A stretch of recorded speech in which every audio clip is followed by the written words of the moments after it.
বাবা আমার অনেক মায়া করতে আর কি। একদিন হঠাৎ করে আমার বাপে আমার থিয়া গেছে গা। আমি জিদ করে কইছি যে আমি যাইতাছি গা, না দিলে যাও গা। আপনার নাম কি? রীতা। রীতার বাবার নাম কি? শাহাবুদ্দিন। মায়ের নাম?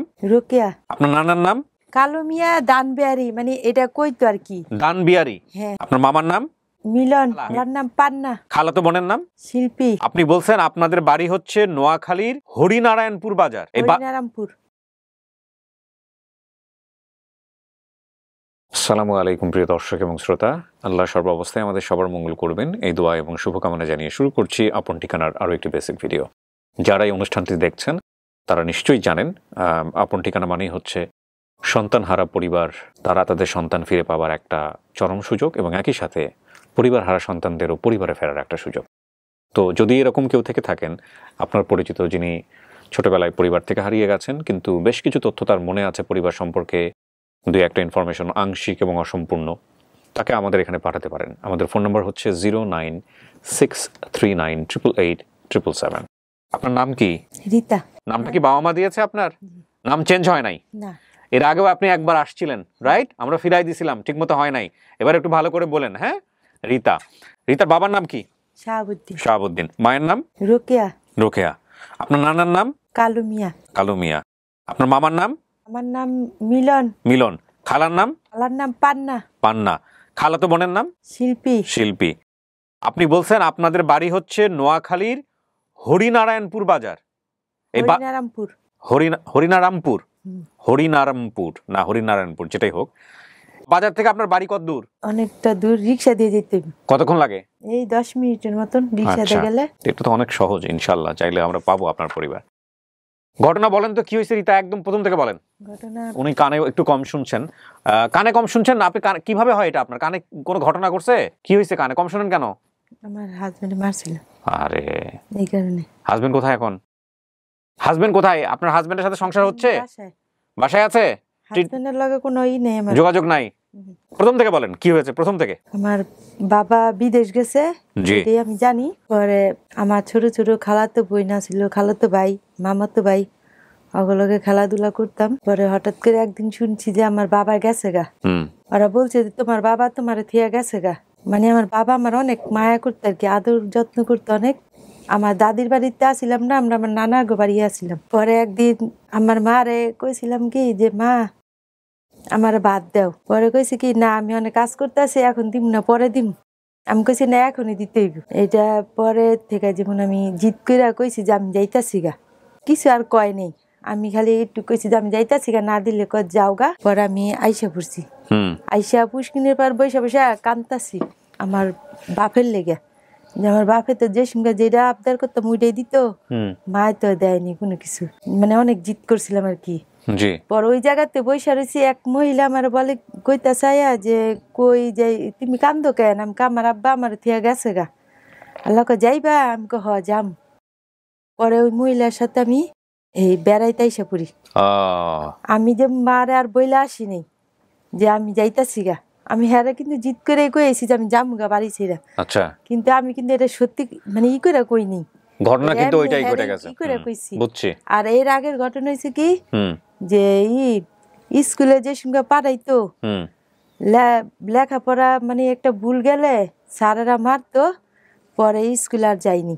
আচ্ছা। হ্যাঁ, আরবি পড়ছিলাম, আরবি পড়ায় কিছু ভুলেলে হুজুরে মারলে পরবর্তীতে আর যাইনি। আচ্ছা, এতটুকু আমার মনে আছে, এর বেশি কিছু আমার আর মনে নেই। তারপরে এই মহিলা নিয়ে আসলো কোথায়? এই মহিলা নিয়ে ট্রেনে উঠাইছে আমারে। আচ্ছা। ট্রেন আই না, পরে আমার কানে জিনিস আছিল, গলায় জিনিস আছিল, এগুলা নিয়া মহিলা নাইমা গেছে গা।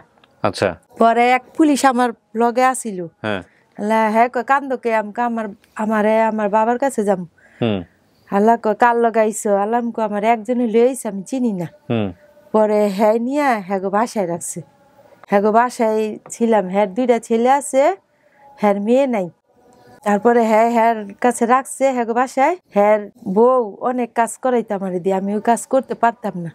পরে ওই অনেক দিন থাইগা পরে ওই জায়গার থেকে পলাইছি। আচ্ছা। মানে পাশের ঘরের মহিলারা বলছে যে এমন অত্যাচার করে এই জায়গাতে এখনো পেরেছ, যাও গানতে। আল্লাহ আইসা পড়ছি। আল্লাহ এই পুলিশের বউ আমার দিছিল চাবি, যে কেসিকে তালা দিতেও, তালা দিতে গিয়া আমি আইসা পড়ছি তালা দিয়া। পরে চাবি আবার রাইখাইছে, আমাকে হ্যাঁ ঢুকবো না আবার। হ্যাঁ আবার অনেক আদর করছে, ওই পুলিশটা অনেক মায়া করছে। ওই জায়গায় তাই সে টঙ্গি আসছিলাম আমাকে ঢাকা। টঙ্গি মাংস বিক্রি করে দোকান, এই সাবানার মায়া ছিল এক মহিলা করে, হ্যাঁ দোকানে দোকানে পানি দিত। হ্যাঁ গো বাসায় নিয়ে আমার রাখছে, আমি কই যাবো, আমার তো কেউ জাগার কোনো জায়গায় নাই। পরে হ্যাঁ গো বাসায় রাখছে। পরে এদের আমাকে এক লোক বলতেছে যে আমার একটা কাজের লোক লাগবে। পরে হ্যাঁ আন্যা নিয়ে আসছে আমারে। তারপর হ্যাঁ গো বাড়ি আমি ছোটতে বড় হয়েছি। আচ্ছা। হ্যাঁ, হ্যাঁ আর জানতে চায় না যে আমি কোথায় থেকে আইছি না আইছি, মানে এইসব কিছু জানি। হেরাই কইছে যে তোমার নোয়াখাইলা ভাষা। আচ্ছা। হ্যাঁ, ওই মানে হ্যাগো অনুযায়ী আমি সব কইতাছি। ও, এই যে হরিনারায়ণপুর বাজার, এটা আপনার আমি আমার মামার থেকে শুনছি। মামার লগে এক জায়গায় গেছিলাম, পরে কইছিল যে আমরা হরিনারায়ণপুর বাজারে যাম। ও, ওইটা যেমন আমার মনে আছে, বাড়িঘর সবে চেয়েও বাসে, কিন্তু যেমন ঠিকানাটা আমি পারিনি। বাড়িঘর কেমন ছিল? মাটির ছিল আমগো ঘর, মাটি না? আর আমার দাদার বাড়ি ওইটা দলানা ছিল। দালান? হ্যাঁ দালানা ছিল, এক কোটা দালানা ছিল। বাবা কি করতো? বাবা কি করতো মানে আমার জ্ঞান হওয়ার পর থেকে আমি দাদার বাড়ি আসিলাম না, আমার নানা নানির বাসায় আসিলাম। আল্লাহ কি হয়েছে এটা হেরা কইতে পারবো। কিন্তু আমার বাবা ওই জায়গাতে ছিল। পরে শুনছি যে আমার বাবা বিদেশ চলে গেছে। আল্লাহ এটাও সত্যি কিনা মানে আমি মানে শিওর হইতে পারতেছি না। একদিন হঠাৎ করে আমার বাপে আমার থিয়া গেছে গা। ওইটাই পরতে আপনি মনে করলেন যে বাবার কাছে যাবেন, ওইটাই তো সেটা। খালার তো বোনেরা ওরা কইছে যে তোমার আব্বা তোমার থিয়া বিদেশ গেছে গা, আল্লাহ কার লগে থাকবা। হেরা মানে কইতে আর কি আমারে, এরা যেমন আমার মনে আছে। বাপ মায়ের জন্য খারাপ লাগে? আমার বাবা অনেক ভালো, আমার অনেক আদর করছে।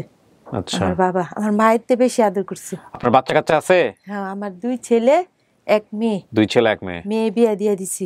মাশাআল্লাহ। মেয়ে বিয়া দিয়ে ওই মেয়ের জামাই আর মেয়ে আমগো সংসার টান। আর ছেলে কই? ছেলে 2টা ছোট। ছোট? একটা 7 বছর, একটা 8 বছর। আচ্ছা, তো আপনি কি করেন এখন? আমি কিছু করি না, ওরাই সংসার চালায়? ওরাই চালায়। মেয়ের জামাইটাও খুব ভালো, মাশাআল্লাহ। সবকিছু বইলেই বিয়াটা দিছি, যে আমার কিছু নাই। আচ্ছা। হ্যাঁ, পরে জামাই ডাল্লা দিলে ভালোই। তো আপনি এই অনুষ্ঠানের খোঁজ পাইলেন কেমন? আপনি এর আগের বার কতদিন আগে আসছিলেন? এর আগের বার হয়তো বছরের বেশি, ওই যে আমার লগে খালা আসছে না, 1 বছর আগে খালাই নিয়ে আসছে। আচ্ছা। এই খালা আবার অনেক করে, অনেক সহায়তা করে। হ্যাঁ, যে অনেক বড় লোক মানুষ, আর কোনো অহংকার নাই এই খালার। হ্যাঁ, খালার লগে পরিচয় কেমনে? খালা গো খালা গো বাসাই তো। ও, খালা দিয়ে আমি ছোটতে বড় হইছি। হ্যাঁ গো বাসায় আমার বোর্ডের আইডি কার্ড সবকিছু ওই জায়গায় দিয়েছি। ওই জায়গাতেই হইছে। বাপরে দেখলে চিনবেন? আমার চোখ ভাসে এখনো চোখে ভাসে? আমার বাবা অনেক সুন্দর, আমার মায়া আমার মতনই। আপনার তো অবস্থা সম্পন্ন পরিবারের সন্তান ছিলেন, অভাব তো ছিল না বলে মনে হচ্ছে। জীবনটা কেমন হয়ে গেল? করাইতো, নানায় ভাত খাওয়াই দিত। যে মহিলাটা আপনারা নিয়ে আসছে, এই মহিলা কি আপনার পরিচিত ছিল? না। আহারে, পরিচিত ছিল না, আমি তো জিদ করে বাসাতে গাইছি। গ্রামে গঞ্জে বাচ্চাদেরকে সাবধান। আমরা কিন্তু ছোটবেলায় এরকম ভাবেই বড় হই। হ্যাঁ, কিন্তু ছোটবেলায় আমরা একটা শব্দ শুনে বড় হয়েছে, ছেলে ধরা, মেয়ে ধরা। মেয়ে ধরা তো বলে, ছেলে ধরা বলতে ছেলে মেয়ে ধরা বোঝায়। তো এই ছেলে ধরা আসলে আমরা তখন বুঝতাম না ছোটবেলায় ছেলে ধরা বিষয়টা কি।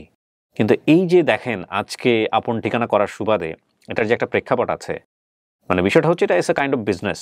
গ্রাম থেকে কোনো মহিলা যদি এরকম 10টা বাচ্চাকে চুরি করে নিয়ে এসে যদি বিভিন্ন জায়গায় কাজে দেয়, তাহলে এই 10টা বাসা থেকে সে যদি নিয়মিত যদি ভাতা পায়, তাহলে তার ঘরের মধ্যে বসে বসে কিন্তু সে সারা জীবন খাইতে পারে। এবং এইটা একটা বিজনেস।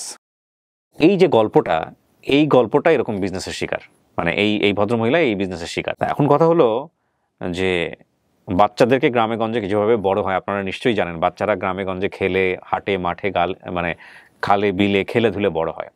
কিন্তু তারপরেও কিন্তু আমাদের সতর্ক থাকতে হবে। গ্রামে গঞ্জে সবাই আমার এই এপিসোডগুলো দেখেন, আমি জানি।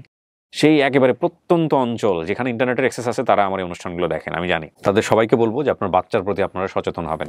আর বাচ্চাদেরকে কয়েকটা জিনিস অবশ্যই শিখিয়ে রাখবেন, অবশ্যই শিখিয়ে রাখবেন। বাবার নাম, মায়ের নাম, নিজের গ্রামের নাম, এই 3টা জিনিস মাস্ট।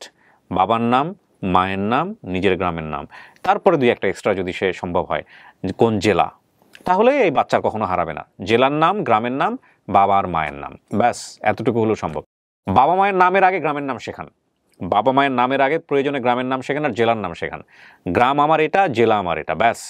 কারণ গ্রাম খুঁজে পাওয়া গেলে ওই বাচ্চা যদি ওই গ্রামের হয়, ওই একটা জেলার মধ্যে আপনার ওই গ্রামের নাম কয়টা থাকবে? 4টা থাকুক, 5টা থাকুক, একই ধরনের গ্রামের নাম, বা একটাই থাকতে পারে, ওই গ্রামের বাচ্চা, ব্যাস, আর কিছু লাগে না আজকের যুগে। সুতরাং বাবা মায়ের নামের আগে গ্রামের নাম শেখান, জেলার নাম শেখান, এই দুটা জিনিস শেখাবেন বাচ্চাকে, খুব গুরুত্বপূর্ণ। রিতা, আপনি সব বলতে পারছেন? হ্যাঁ, ঠিক আছে, আমরা চেষ্টা করি। আপনার তো অনেক কিছু মনে আছে, তাওয়াক্কাল তো আল্লাহ, আল্লাহ চাই তো নিশ্চয়ই আপনাকে আমরা বাড়ি ফেরাতে পারবো ইনশাআল্লাহ। নোয়াখালীর হরিনাথপুর বাজার, এই বাজারের আশেপাশে ওনার বাড়ি। ওনার বাবার নাম শাহাবুদ্দিন, মায়ের নাম রোকেয়া, নানার নাম কালুমিয়া, মামার নাম মিলন, খালার নাম পান্না।